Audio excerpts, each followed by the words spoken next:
Hello, my name is Bryce Tubbs. Thank you so much for tuning into today's show. With me today is Fionna Moss. She is the founder and life coach at You First. You First was set up with the mission statement to inspire women to prioritize themselves and to help them become the very best version of themselves, not just for them, but for everyone else around them. I'm extremely excited to be able to share her story with you guys and cannot wait to talk and have this conversation. Thank you so much, Fionna. Well, thank you very much for having me and for inviting me on. Excellent. You know, everybody has like a backstory. What was life like before you got into coaching, and what was the catalyst that got you into this field? Yeah, so before I was in coaching, I was in a very, very different job. So I was in a corporate world, and there's a very typical story that people tell, they're in the corporate world, they burn out, they realize there's more when they go into coaching. And it's quite a normal story, but obviously within that story, everyone has their individual nuances. And for me, what that was as I was this overachiever, this perfect sort of, or trying to achieve this perfect ideal, was really striving for perfection. And whilst I was in this very busy job whereby I was running around all the time, and I was also trying to like have this perfect life outside of work, whereby I was, trying to keep fit and healthy, trying to eat well, trying to see friends, and all of the above. I was just constantly on like go, go, go. Add on top of that, at a point in 2016, my boyfriend got really, really ill. So there was this extra layer on top of it that basically added more pressure to my life. I was still trying to achieve perfection in all of those other areas, but there I was also trying to do everything for him, be everything for him. And it was that slowly started to build up and really added a lot of stress on my life. And particularly with my work, where I didn't particularly align with the values of what I was doing, or it didn't really intrigue me. I was more, it was more the success or the accolades that you would get climbing the ladder that was what I was really after. But that's only good for so long. So after probably about 18 months of this situation building up and building up, I got to a point where I knew I needed to change. I knew I needed to step back. I knew I needed to slow down. I knew I needed to reevaluate what I was doing for myself. And it was really that point that sort of made me kind of think, what do I want to do? I looked at all different options. I took time to consider. I considered what my values were, what my priorities were, what I really wanted from my own life.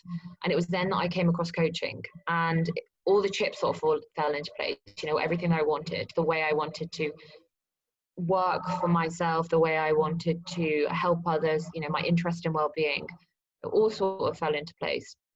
And since then, I've, obviously I coach women one-to-one, but as you said, I've also set up You First. Now, my main ethos around all of this is to help people create this stress-free, fulfilled life, that they can create a change, just like I did, and overcome challenges that life throws us, overcome any challenge, because ultimately I was still facing a very difficult situation, but I was still able to actually create the change that I wanted despite that.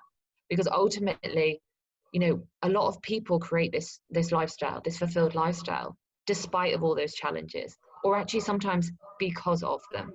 Sometimes they are the catalyst for change, but actually they can also be the catalyst for us to step back and not really take control of our lives and not create the life that we want to create, and to create the life that really truly fulfills us. So that's what I support my clients doing. That's what I do through You First, whereby I run events and I run, more webinars now because of the situation we're in. But I run particular workshops to help people really get to understand, what does You First mean? And each time we will delve into a different topic, whether that's about understanding about change, whether that's about understanding more about resilience, whether that's understanding a bit more about time and how we can create more time.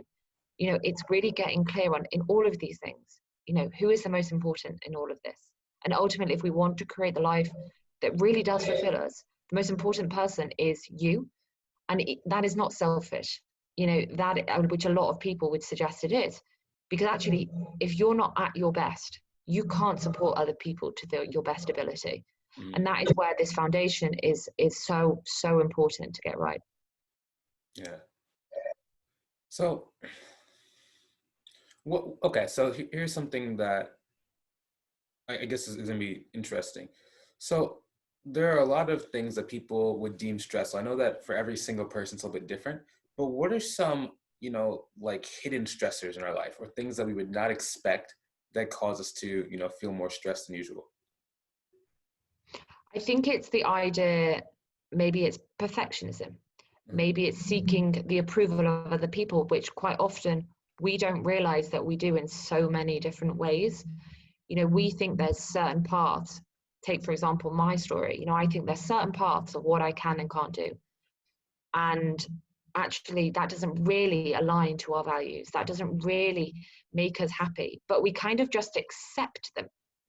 And there's a certain level that we are just accepting them and we're not allowing to actually fully address them. But actually what they're doing is they're causing us huge amounts of stress. And actually only by fully addressing them can we actually start understanding, okay, well, what are those limiting beliefs that are actually holding us back? And where are they coming from? And whether that is about perfectionism, whether that is about how we speak to ourselves, the words we use. I did a webinar last week on about time. And we really talked about this idea of how we use the words we use and the vocabulary that we use, and how that can limit us quite a lot. When we say, I didn't have time for that, is that true? Because actually everybody has 24 hours in a day. Everyone has 7 days in a week. Or did you choose to prioritize something else? Whether that is because you were procrastinating, whether that is because you went to help someone else, ultimately you have full control. But sometimes we slip into these habits of thinking, oh, well, that's just a habit, or, that's the way I've always done stuff, or I didn't have time. The repetitive nature of all of those can actually build up and build up. They can create more stress. They can think we're busy when actually we're just not using our time effectively. They can think we have limited options when actually we're just not exploring the other options. We're not, challenging cultures. We're not challenging traditions. And actually, they're some of the subtle things that actually hold us back. You touched on something really interesting. A lot of people, even just growing up and just through, society, they always like to fall back into, this is what we've always done. Yeah. Why, not why, but, what are some things that you can help someone like either create a new mantra or something in their mind if they're someone who likes to use a phrase, it's what I've always done, but they don't even remember why anymore. Mm-hmm. I've had quite a number of conversations about connecting back to this why in the recent week. But I think that really is, it's about, firstly, there's recognition that you do it. Because if you don't recognize it, how can you change it? If you're not aware of it, how can you change it? Then it's really getting to understand, is that true? And actually starting to understand, well, if it's not necessarily true, if we had another alternative, if there was another option, how would that make an effect on your life, on you, on your stresses? What are those other alternatives? And if they're not right for you, that's fine. At least you're aware of them. But quite often we are limited by our awareness, whether that's emotional awareness, whether that's by opportunity, simply because of the culture that we are in.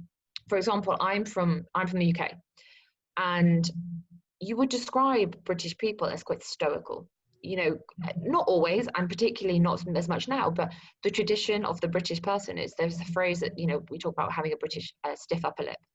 And it's kind of like, just, you're really strong and you just get on with it and almost ignore those softer emotions, those anxieties, those stresses, those emotions that maybe don't make us as strong to get through a situation. But simply by ignoring them, because that's the way British people do it, what is that doing? Because ultimately, we all have these emotions. Everybody, even if they are stoical, has these emotions. We all have a plethora of emotions that we experience every single day, every single week. If we're not aware of them, how can we address them? Because actually, if we address them, the more we address them, the more we're able to actually do something about them. Because it's not necessarily about dismissing them. It's about understanding how we deal with them. Because the more we understand how to deal with those emotions, those anxieties and things that come in, because as I said, life happens, things happen in life. The more we're aware of those, the more we can address them. And that's where resilience comes in. That's where confidence in your decisions comes in. That's where self-belief and self-worth all build up. And that the people that are more emotionally aware, the people who have more emotional intelligence, are those people who can make the right decisions for them, because they're fully aware of what they need as a human being. Okay.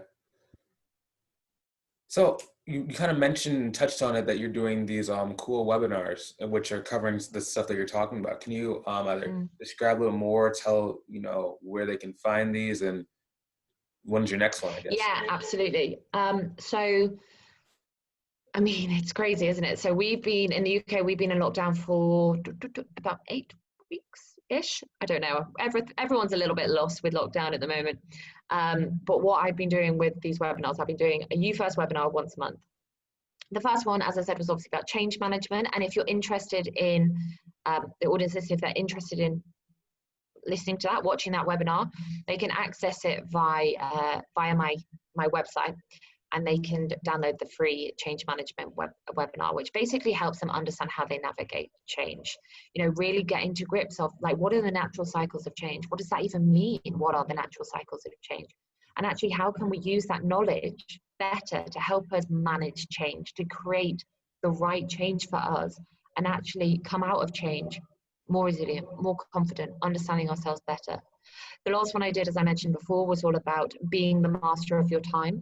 So understanding how we can actually use time to our advantage rather than feeling like we're stressed and we're busy and everything all the time. A lot of people have kind of realized through this period that, oh, I really like slowing down, and actually it's doing me really good. And ultimately, I know a few people are almost anxious about going back to the real world. And it's understanding, okay, well, but we don't have to go back to that way of life now. What do we need to start considering to help ourselves get there? Whilst other people equally might not slow down. So, it's all relevant. And there will be another one in June, which has not yet been set. But if people do want to find out a little bit more and understand when the next one will be on and the topics, it will be released in the next week, and they'll be able to find it over on my Instagram. It's probably the best place, or on my LinkedIn. And that will be, as I say, I'll release that then, and they can find out the details there. All right. So you talked about like how people are going to be able to slow back down when this is over. Isn't it going to be a little bit harder than usual because there's going to be those differing times or differing speeds now? I think what has been really interesting to kind of observe right now is how well people have adapted, and how well some people have adapted, and how well other people haven't adapted very well to this whole situation.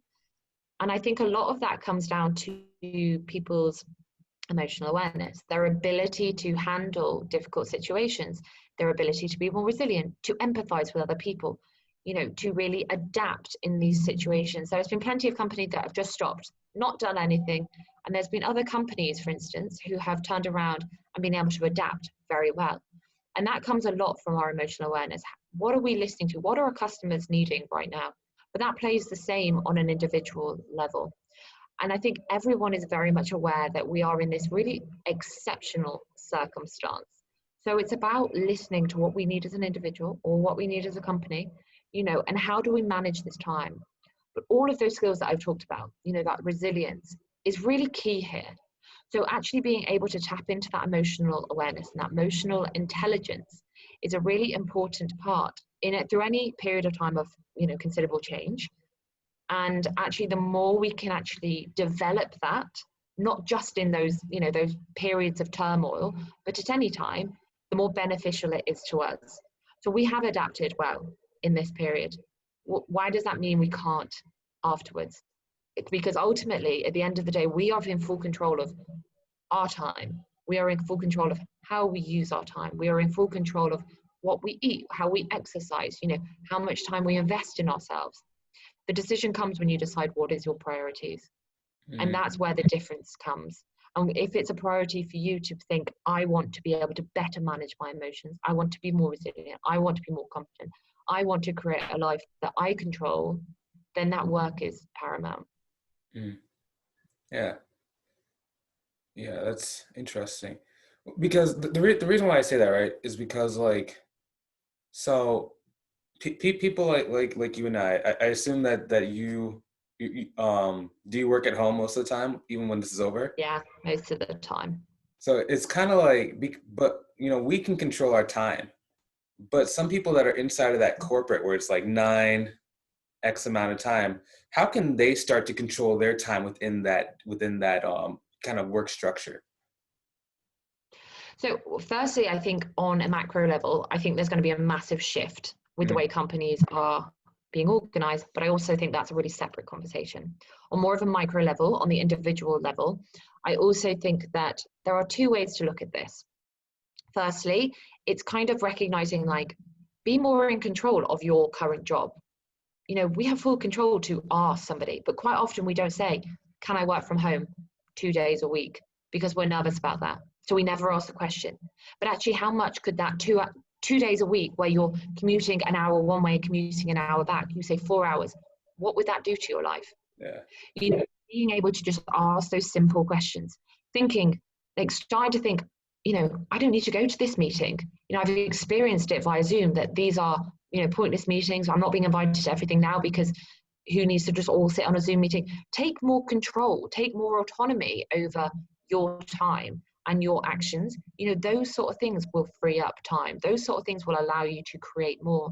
But also, if you look beyond that, if it's completely out of line with your values, if it's completely creating you huge amounts of stresses where you're not able to create a fuller life for you and you are happy and anxious and stressed, is that right for you? Mm, Are you doing a job which really fulfills you? And that's a difficult conversation to have. A yeah. lot of people are stepping back because they're scared of taking another change. They're scared of the unknown. But actually, sometimes we need to take that step towards fulfillment. And sometimes it does feel like we're walking off the edge of a cliff blindfolded. But actually, if you understand the process, if you start to get to understand a little bit more about your emotional awareness, your emotional intelligence, you do the work in the background, you think about your priorities, you think about your values, it doesn't feel like you've got a blindfold on anymore. Mm, yeah. It's really important to be able to balance that fulfillment with, everything else. That's really great. So this is why we have people like you on the show, because, that's a very, very new perspective. I don't think that a lot of people are like talking about the asking why. Yeah. That's a great point. So Yeah. just kind of changing gears, what is your vision for your life? For my life, interesting. Um, so my focus now is to, well, there's two real clear focuses, but they're both intertwined, and one actually is the foundation for the other. A lot of work that I do now, I do for myself.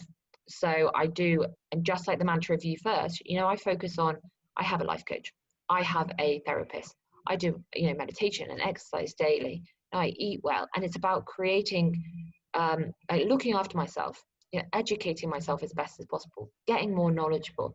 Because actually, if I'm stressed, if I feel anxious, how is that going to reflect in my work? How is that going to help my clients? When I feel more aligned, I can support them a lot better. So it kind of comes back to that mantra of you first to help other people. And actually, I can then create more of what I want. I feel happier. I feel more balanced. I feel more confident. I believe in what I'm doing a lot more. Whereas if I'm anxious and stressed and on the go, bang, bang, bang, I don't have any space to breathe. I don't have any space to think. So that is one focus, to continue to up that, to continue to learn how can I improve that self-development? How can I improve, looking after myself? And then on the other hand, it's about growing this platform that I have.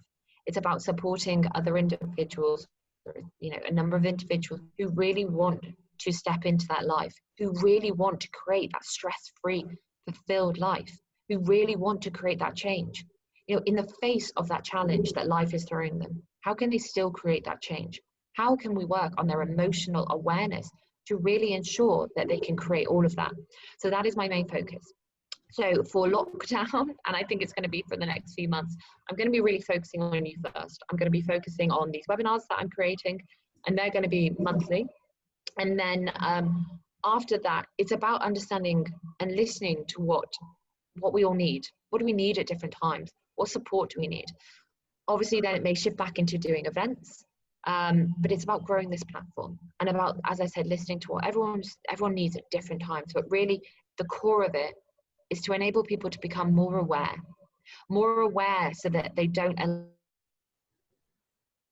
allow life to be out of their control, aware so that they can be in control and create the life that they want. Okay. So, where can people go to learn more about you, and where can they go to connect with you so they can, get a little bit closer and let's get some of your help? Yeah, so probably the three best platforms are either Instagram, so at Fionna Moss underscore. So if anyone listening, drop me a message, say hi. The second one is on my LinkedIn, which is at Fionna Moss. At Fionna Moss, it's just Fionna Moss. And then on my website, which is www.fionnamosshealth.com. Nice.